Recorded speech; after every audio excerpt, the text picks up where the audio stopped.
नमस्कार, मैं हूं शम्स ताहिर खान और आप देख रहे हैं वारदात। बालिका वधू की आनंदी यानी प्रत्युषा बनर्जी की मौत के 4 दिन बाद आखिरकार मुंबई पुलिस ने मान लिया कि प्रत्युषा ने खुदकुशी ही की थी और उसे खुदकुशी के लिए उकसाने वाला कोई और नहीं बल्कि उसका मंगेतर राहुल राज सिंह है। पर यह सवाल अब भी अपनी जगह कायम था कि आखिर प्रत्युषा ने खुदकुशी क्यों की। तो इसका जवाब प्रत्युषा में नहीं बल्कि आनंदी में छुपा है।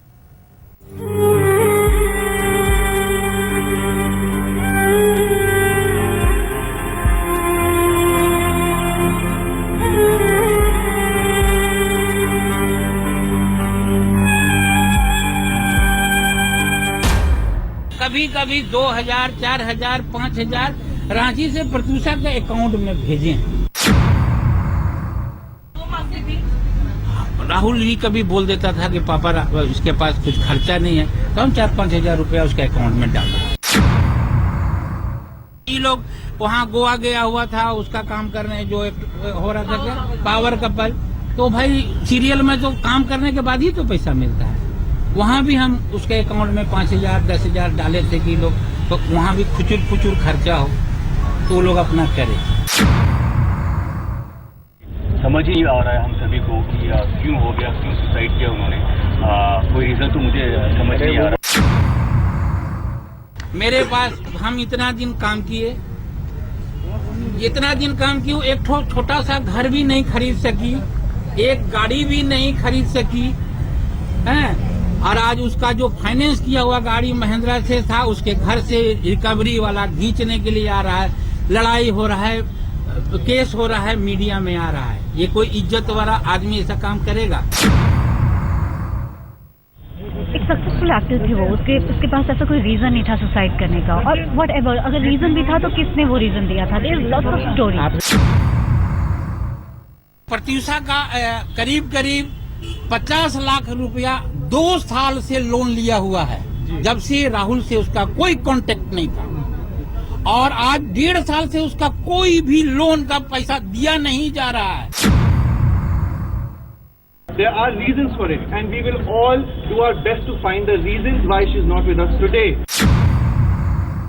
तो सुना आपने छोटे पर्दे की आनंदी उर्फ प्रत्युषा बनर्जी की मौत को लेकर उठ रहे ये सवाल और राहुल के पिता का ये खुलासा।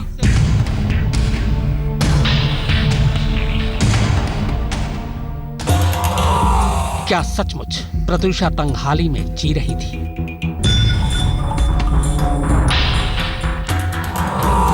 क्या प्रत्युषा बुरी तरह कर्ज में डूबी थी?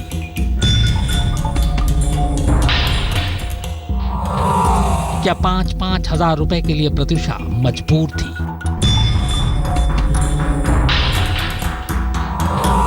प्रत्युषा की 5 साल की सारी कमाई कहां गई?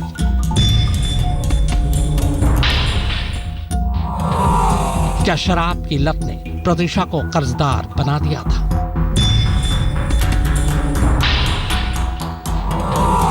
और क्या इसी तंगहाली के चलते प्रत्युषा ने खुदकुशी की?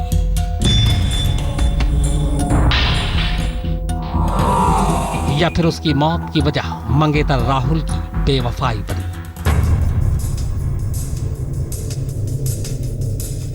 ग्लैमर की चमकती दुनिया के पीछे के स्याह सच को करीब से जानने वाले कह रहे हैं कि घर घर की लाडली आनंदी की जान एक साथ 3 चीजों ने ले ली: कर्ज, शराब की लत और राहुल की बेवफाई।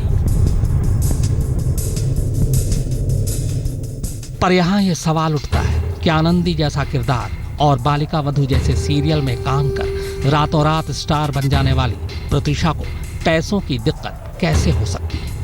क्या वो 5-5 हजार रुपए के लिए मोहताज थी?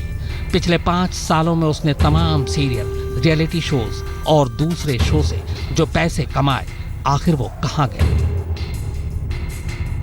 और क्या राहुल के पिता जो ये कह रहे हैं कि वो आए दिन 4-4 हजार रुपए जैसी छोटी रकम प्रत्युषा के अकाउंट में डालते रहते थे, वो कितना सच है? कभी कभी 2000, 4000, 5000 रांची से प्रत्युषा के अकाउंट में भेजे। क्या वो मांगती थी? राहुल ही कभी बोल देता था कि पापा इसके पास कुछ खर्चा नहीं है, तो हम 4-5 हजार रुपया उसके अकाउंट में डाल देते। राहुल के पिता के इस पूरे सच को भी आपके सामने टटोलेंगे और साथ ही प्रत्यूषा की 5 साल की कमाई का सारा हिसाब किताब भी आपके सामने होगा।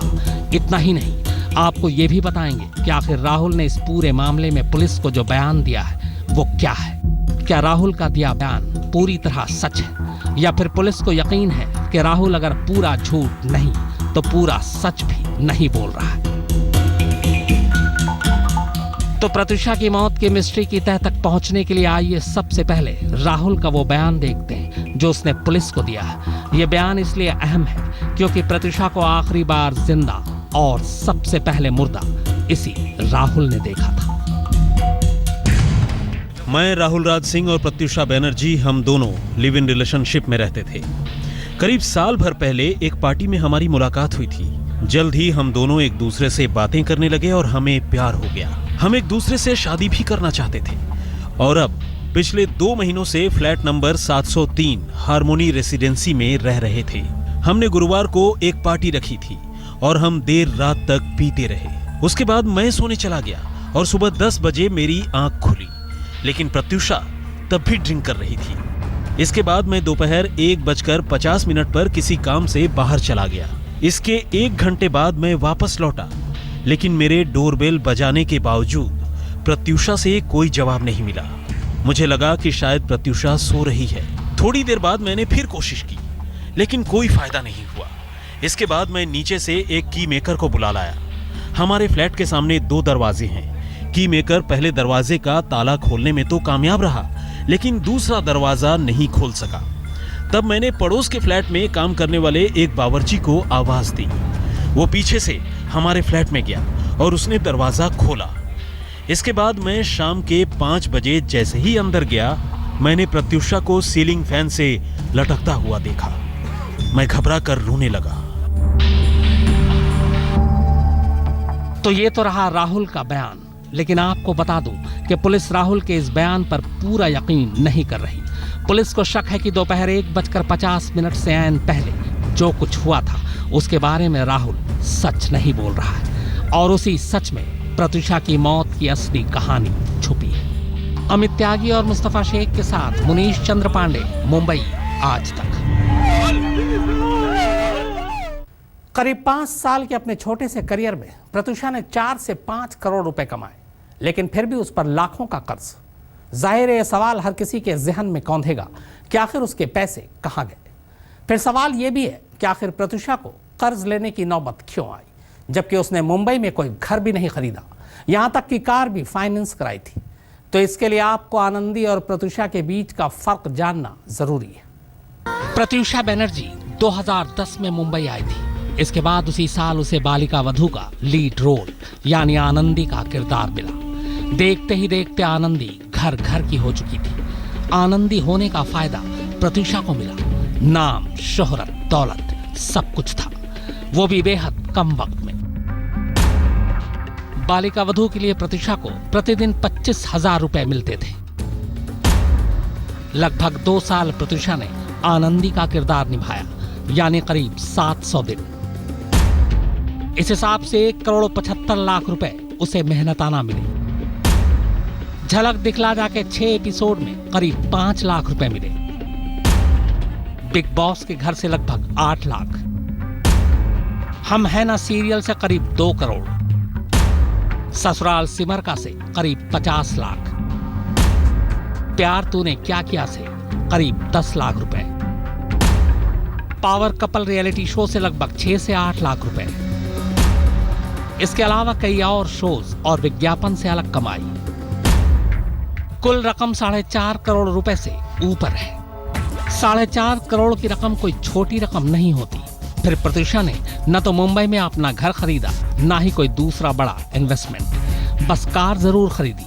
अब सवाल यह है कि फिर भी प्रत्यूषा की माली हालत खराब कैसे थी। तो प्रत्यूषा के करीबियों की माने तो जल्द मिली बेशुमार कामयाबी के नशे ने प्रत्यूषा को धीरे धीरे शराब के नशे का आदी बना दिया। देर रात तक पार्टी और ड्रिंक का असर अब उसके काम पर भी पड़ने लगा था। वो सेट पर देर से पहुंचती, फिर धीरे धीरे चैनल, प्रोड्यूसर्स और डायरेक्टर के साथ उसकी अनबन शुरू हो गई। फिर करीब 2 साल होते होते यानी 2012 में एक रोज जब प्रत्यूषा बालिका वधू के सेट पर शूटिंग के लिए पहुंची तो पाया कि वहां आनंदी के गेटअप में कोई और मौजूद है। उसने पूछा तो उसे बताया गया कि आनंदी को अब बदल दिया गया, यानी एक रात में ही प्रत्यूषा को बालिका वधू से अलग कर दिया गया। और बस यहीं से प्रत्यूषा की जिंदगी करवट लेती है। वो नशे में और डूबती जाती है। हालांकि इस दौरान उसकी जिंदगी में जो पहला बॉयफ्रेंड आया था वो अच्छे घर से था और अमीर भी, मगर आगे चलकर प्रत्यूषा का उससे भी झगड़ा हो गया और दोनों अलग हो गए।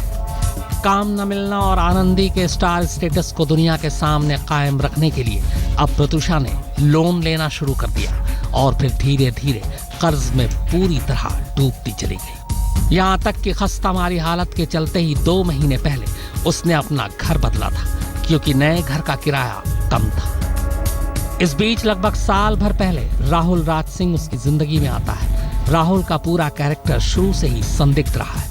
न तो छोटे पर्दे पर उसने कोई बड़ा काम किया और न ही उसे कभी कोई बड़ी कामयाबी मिली।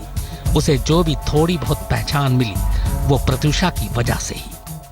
राहुल की गिरफ्तारी को तय माना जा रहा है। इंतजार है तो हॉस्पिटल से मेडिकल रिपोर्ट का, और अगर डॉक्टरों ने हरी झंडी दी तो राहुल को तुरंत गिरफ्तार कर लिया जाएगा। लेकिन कयास यह भी लगाए जा रहे हैं कि राहुल के वकील वो तमाम कोशिश करेंगे जिससे कि राहुल की गिरफ्तारी को टाला जा सके। छोटे पर्दे से जुड़े लोगों का कहना है कि डूबते करियर और नशे की लत के बीच प्रत्यूषा को राहुल में सहारा दिखाई दिया। लेकिन राहुल के बारे में प्रत्यूषा के बाकी दोस्तों की राय कभी अच्छी नहीं रही और आगे चलकर यही बात दोनों के बीच झगड़े की वजह बनी, क्योंकि इस 1 साल में राहुल की कई गर्लफ्रेंड का सच अब प्रत्यूषा के सामने आ गया था। अमित त्यागी और मुस्तफा शेख के साथ मुनीश चंद्र पांडे, मुंबई आज तक। मुंबई पुलिस ने शुरुआती तफ्तीश और चश्मदीदों के बयान के बाद आखिरकार मंगलवार को राहुल राज सिंह के खिलाफ प्रत्यूषा को खुदकुशी के लिए मजबूर करने का मामला दर्ज कर लिया। आईपीसी की इस धारा के तहत राहुल की गिरफ्तारी तय है, मगर फिलहाल राहुल अस्पताल में भर्ती है और पुलिस अस्पताल से उसकी छुट्टी होने का इंतजार कर रही है। कितने दफे दिल ने कहा, दिल की सुनी कितने दफे। प्रत्यूषा की मौत के 4 दिन बाद मुंबई पुलिस ने फिलहाल ये मान लिया है कि प्रत्यूषा ने खुदकुशी ही की है, उसका कत्ल नहीं किया गया। साथ ही पुलिस ने यह भी मान लिया है कि प्रत्यूषा ने खुदकुशी राहुल की वजह से किया। यही वजह है कि मंगलवार को पुलिस ने राहुल के खिलाफ प्रत्यूषा को खुदकुशी के लिए उकसाने का मामला दर्ज कर लिया। हालांकि राहुल फिलहाल सीने में दर्द की शिकायत की वजह से अस्पताल में भर्ती है, लिहाजा उसे गिरफ्तार नहीं किया गया है। मुंबई के बांकुर नगर पुलिस स्टेशन में दर्ज एफआईआर में राहुल के खिलाफ जो धाराएं लगाई गई हैं वो ये है। आईपीसी की धारा 306 यानी किसी को खुदकुशी के लिए मजबूर करना, आईपीसी की धारा 323 यानी प्रताड़ित करना, आईपीसी की धारा 504 यानी धमकाना और आईपीसी की धारा 506 यानी आपराधिक सोच रखना। पुलिस ने यह एफआईआर राहुल के बयान, चश्मदीदों की गवाही और प्रत्यूषा की मां की शिकायत के बाद दर्ज किया है। फिर भी जो समझ में आ रहा है, ये लड़का टोटली फ्रॉड है। अब और किसी के साथ ऐसा ना हो बोल के हम ऐसे अब लड़ाई कर रहे हैं, और किसी बच्चे के साथ ऐसा ना हो, के साथ बहुत और कोई फ्रॉड किसी बच्ची को इस तरह से बर्बाद ना करे, इतना हिम्मत ना हो किसी को। प्रत्यूषा की मां ने इल्जाम लगाया कि राहुल सार्वजनिक जगहों पर भी प्रत्यूषा की बेइज्जती करता था। इन आरोपों की गवाह के रूप में राखी सावंत भी सामने आई और उन्होंने साफ साफ कहा कि दोनों में अक्सर झगड़ा होता था। इससे पहले राहुल और प्रत्यूषा का बहुत झगड़े होते थे। मैंने भी 1-2 बार छुड़ाया है। राहुल ने प्रत्यूषा पे हाथ उठाया था मेरे सामने, मैंने राहुल का गिरेबान पकड़ा था 1-2 बार। राहुल फिलहाल अस्पताल में। प्रत्यूषा की खुदकुशी के अगले ही दिन पुलिस ने उसे 14 घंटे हिरासत में लेकर पूछताछ की थी। 3 अप्रैल को भी पूछताछ होनी थी, लेकिन तभी वो साईं अस्पताल में भर्ती हो गया। अब डॉक्टर कह रहे हैं कि वो मानसिक रूप से स्थिर नहीं है और प्रत्यूषा की मौत को पचा नहीं पा रहा है। लिहाजा पुलिस फिलहाल राहुल की अस्पताल से छुट्टी का इंतजार कर रही है। उसकी गिरफ्तारी का फैसला अस्पताल से बाहर आने के बाद ही होगा। मुनीश चंद्र पांडे के साथ मुस्तफा शेख, मुंबई आज तक। सीधे चलते दिल्ली के मुख्यमंत्री अरविंद केजरीवाल की प्रेस कॉन्फ्रेंस में। वो नहीं कह रहे। आज सवेरे सवेरे जब मैं उठा, बहुत सारे आपके अंदर में से कई पत्रकार इस तरह की भाषा इस्तेमाल कर रहे थे। खून खौल रहा है लोगों का पूरे देश के अंदर। Footwork correct. This is Kohli very be. Maintain this, हाँ? This is Kohli very